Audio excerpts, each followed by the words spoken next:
इस मूवी का नाम है नॉक एट द कैबिन और ये एक हॉरर थ्रिलर मूवी है। इस मूवी में हमें दिखाया जाता है कि कैसे जब एक फैमिली जंगल में छुट्टियां मनाने आते हैं और तभी कुछ लोग द्वारा उन्हें बंदी बना ली जाती है, पर वो लोग उन्हें कोई नुकसान नहीं पहुंचाते बल्कि दुनिया में होने वाले सर्वनाश को टालने के लिए एक ऐसी चीज की मांग करते हैं जो कि लाखों लोगों की जान बचा सकते। तो चलिए देखते हैं कि क्या एक हंसती खेलती फैमिली अपनी इस सेक्रीफाइस के लिए तैयार होते हैं या नहीं। मूवी शुरू होती है जहां वेन अपने गे पेरेंट्स के साथ जंगलों में घूमने के लिए आती है, जहां एक कैबिन होता है और वो लोग वहीं ठहरते हैं। वेन को भी वो जगह काफी पसंद आती है। फिर वो जंगलों में ग्रास होपर पकड़ रही होती है, तभी वहाँ लियोनार्ड नाम का एक बंदा आता है और वेन से दोस्ती करता है और उसकी ग्रास होपर पकड़ने में भी मदद करता है, पर वो किसी और के आने का भी इंतजार कर रहा होता है। तभी वहाँ 3 और लोग आते हैं। वेन उनके हाथों में हथियार देख डर जाती है और दौड़कर अपने दोनों डैड एरिक और एंड्रयू के पास जाती है और उन्हें कैबिन के अंदर लाकर डोर्स लॉक कर देती है और बताती है कि बाहर कुछ स्ट्रेंज लोग आए हुए हैं और उनके हाथों में हथियार भी है। तभी वो चारों दरवाजा को पीटने लगते हैं, जिस पर एरिक और एंड्रयू जल्दी से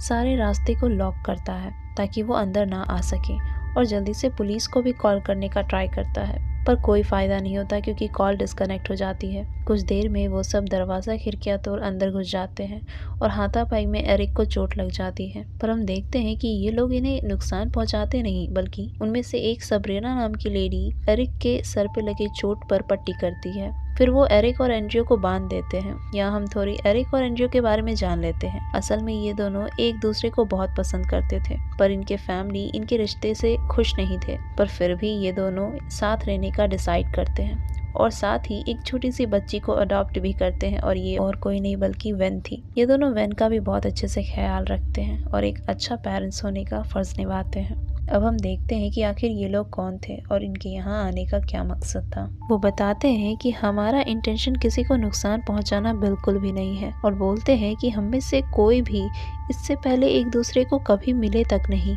पर पिछले 1 हफ्तों से हम चारों को एक ही विजन आ रही है जिसमें हम दुनिया को खत्म होते हुए देख रहे हैं। लियोनार्ड बताता है कि सबसे पहले महासागर उठेगी और महामारी फैल जाएगी, आकाश गिर जाएगा और अंधेरा पृथ्वी को पूरी तरह ढक लेगा और इसे रोकने का एक ही तरीका है जिसमें वेन के फैमिली मेंबर में से किसी एक को सेक्रीफाइस करनी होगी। वे बताते हैं कि अगर वो ऐसा नहीं करते हैं तो ये तीनों तो बच जाएंगे, पर ये पूरी दुनिया तबाह हो जाएगी और तुम 3 आखिरी लोग होंगे जो यहाँ पे अकेले रह जाएंगे। फिर एक एक कर चारों अपने बारे में बताते हैं। सबरीना आगे आती है और बताती है कि वो एक नर्स है और वो यहाँ बहुत दूर से अपनी एक बच्ची को छोड़कर इन लोगों के पास आई है ताकि वो इस दुनिया को बचा सके। फिर लियोनार्ड बताता है कि वो एक स्कूल टीचर है और पार्ट टाइम के लिए बार में जॉब भी करता है। तीसरा रेडमंड जो कि गैस कंपनी में काम करता है और सबसे लास्ट एड्रियान होती है जो कि एक शेफ है। एंड्रयू और एरिक को इनके बातों पर जरा भी भरोसा नहीं होता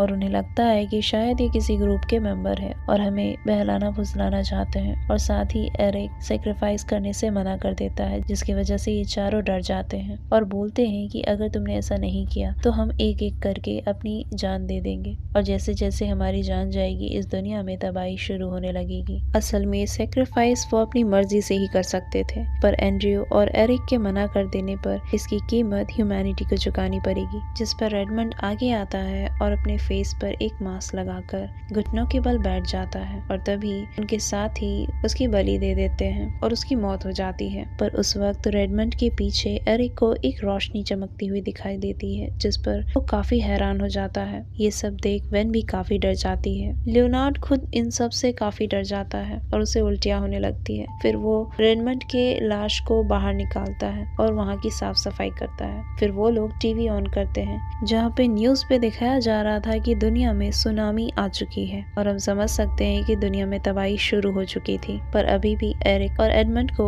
इन सब पे भरोसा नहीं होता। वो सोचते हैं कि ये सब आखिर कैसे पॉसिबल है, जिस पर लियोनार्ड उन दोनों को जल्द से जल्द फैसला लेने को बोलते हैं क्योंकि वक्त काफी कम था। फिर सबरीना एरिक के सिर पे लगे चोट को पट्टी करती है और उसे बताती है कि ये सारी बातें सच है और उसे भी लगातार विजन आते थे जिसमें वो दुनिया को खत्म होते हुए देखी है, इसीलिए वो एरिक को बोलती है कि जल्द से जल्द फैसला लेने के लिए, ताकि वो इस दुनिया को बचा सके। एरिक को इनकी बातों पर भरोसा तो नहीं था, पर उसे थोड़ा थोड़ा यकीन जरूर हो रहा था। तभी एरिक रेडमंड को पहचान जाता है और बोलता है कि ये वही बंदा है जिसके साथ कुछ टाइम पहले एक बार में हमारी फाइट हुई थी और इन सब के कारण उसे जेल भी हुआ था और शायद इसी सब का बदला लेने के लिए वो यहाँ आया है। जिस पर लियोनार्ड बोलता है कि हमें नहीं पता कि ये कौन है और कहाँ से आया, पर हमें ये जरूर पता है कि हमारे विजन ने एक दूसरे को मिलाया है ताकि हम इस दुनिया को बर्बाद होने से बचा सके। तभी लियोनार्ड अपने पास से एक फोटो दिखाता है जिसमें वो बताता है कि मैं एक बास्केटबॉल टीम का कोच हूँ और ऐसे ही हम सभी एक नॉर्मल इंसान हैं और हमें हमारी फैमिली से बहुत प्यार है और इसी वजह से हम नहीं चाहते कि उनके साथ कुछ हो, पर इन सब को रोकने के लिए हम कुछ भी नहीं कर सकते। जो भी है वो तुम्हें ही करना हो। अब यहाँ सभी बहुत दुखी होते हैं। अगले दिन एड्रियन वेन को खाना खिलाती है और बोलती है कि वो उसके रेस्टोरेंट में आकर खाए, वो काफी अच्छा कुक है और उसे वहाँ खाकर बहुत अच्छा लगेगा। तभी वेन वहाँ से नाइफ चुरा लेती है और छिपा कर अपने डैड को देती है। फिर एड्रियन सामने आती है और बोलती है कि अब उसकी बारी है। एड्रियन बताती है कि उसका एक बेटा है और वो नहीं चाहती कि उसे कुछ भी हो और वो फिर से एंड्रयू और एरिक से रिक्वेस्ट करती है, पर वो दोनों मना कर देते हैं, जिस पर एड्रियन को लास्ट में अपनी बलि देनी पड़ती है। अब ये सब देख सबरीना भी बहुत सहम जाती है। तभी टीवी पे हम वायरस फैलने का न्यूज देखते हैं। इस वायरस से काफी लोग इन्फेक्टेड हो चुके थे और ज्यादातर बच्चे इसके चपेट में आ रहे थे। एरिक को इन बातों पर कुछ हद तक विश्वास हो रहे होते हैं और वो एंड्रयू को बताता है कि उसे भी एक विजन आई थी और उसने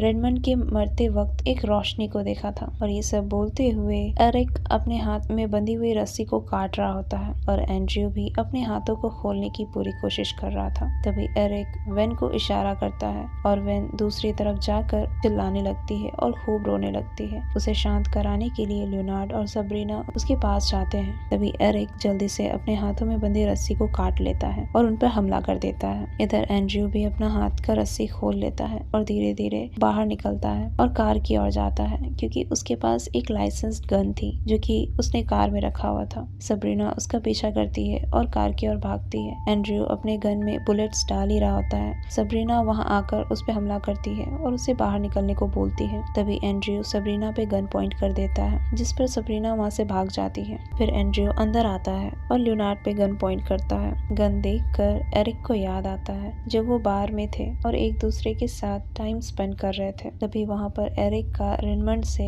झगड़ा हो जाता है, जिस पर रेडमंड उस पे हमला कर देता है, जिस वजह से एरिक को चोट लग जाती है। और उसके बाद से ही एरिक अपने और एंड्रयू के सेफ्टी के लिए गन रखने लगा। एंड्रयू रेडमंड के पॉकेट से उसकी आईडी निकालता है और लियोनार्ड को दिखाता है, जिसमें रेडमंड का असली नाम रोरा होता है। जिस पर एंड्रयू बोलता है कि ये लोग यहाँ पे इनसे बदला लेने ही आए हैं। तभी सबरीना दौड़ते हुए आती है। उसी बीच एंड्रयू गलती से उसे शूट कर देता है और उसकी वहीं पे मौत हो जाती है, जिस पर लियोनार्ड उसकी भी सैक्रिफाइस करता है। और तभी न्यूज पर हम तीसरे आपदा को देखते हैं, जिसमें हम देखते हैं कि आसमान में उड़ रहे एरोप्लेन नीचे गिरने लगते हैं और बहुत से लोगों की जान जा रही होती है। यहाँ तक कि लियोनार्ड न्यूज में बोल रहे हर एक शब्द को उससे पहले बोल दे रहा था, पर एरिक को ये सारी बातें अजीब लग रही थी। उसे ये सब समझ ही नहीं आ रहा था कि आखिर ये क्या हो रहा है। बातों बातों में एंड्रयू लियोनार्ड को बाथरूम में बंद कर देता है, पर तभी बाथरूम में शीशे तोड़ने का आवाज आता है, जिससे वो लोग को लगता है कि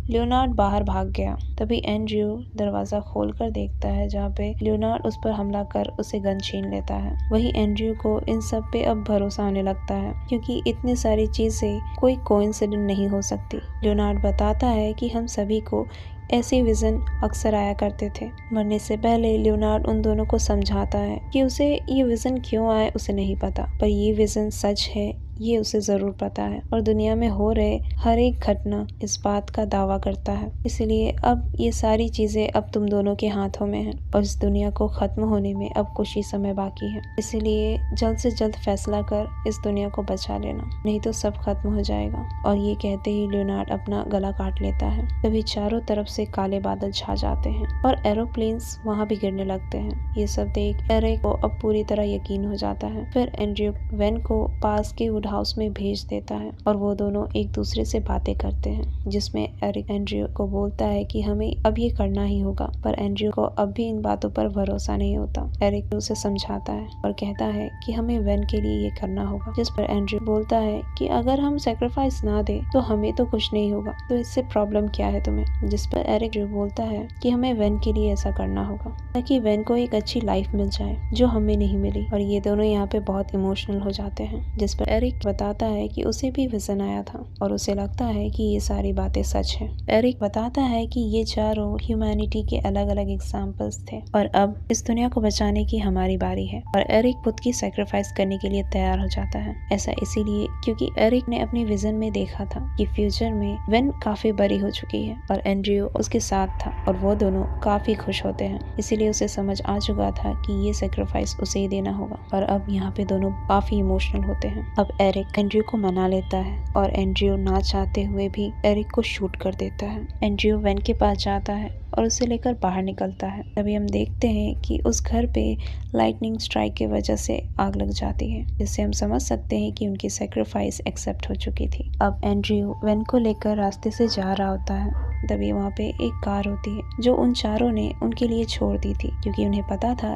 कि इनमें से कोई एक यहाँ जरूर आएगा। अब एंड्रयू वेन को कार में बिठाकर एक रेस्टोरेंट में ले जाता है, जहाँ पे हम न्यूज में देख रहे होते हैं कि अब सारी आपदाएं कम होने लगती है, सुनामियां रुक जाती हैं, प्लेन्स की क्रैश होना बंद हो जाता है और जो वायरस फैली हुई थी उसकी वैक्सीन भी मिल जाती है। एंड्रयू ये सब देख काफी इमोशनल हो जाता है और इसी के साथ ये मूवी यहीं खत्म हो जाती है। सो गाइस, अगर आपको मूवी पसंद आई हो तो वीडियो को जरूर लाइक करना और चैनल को जरूर सब्सक्राइब करना। Thank you.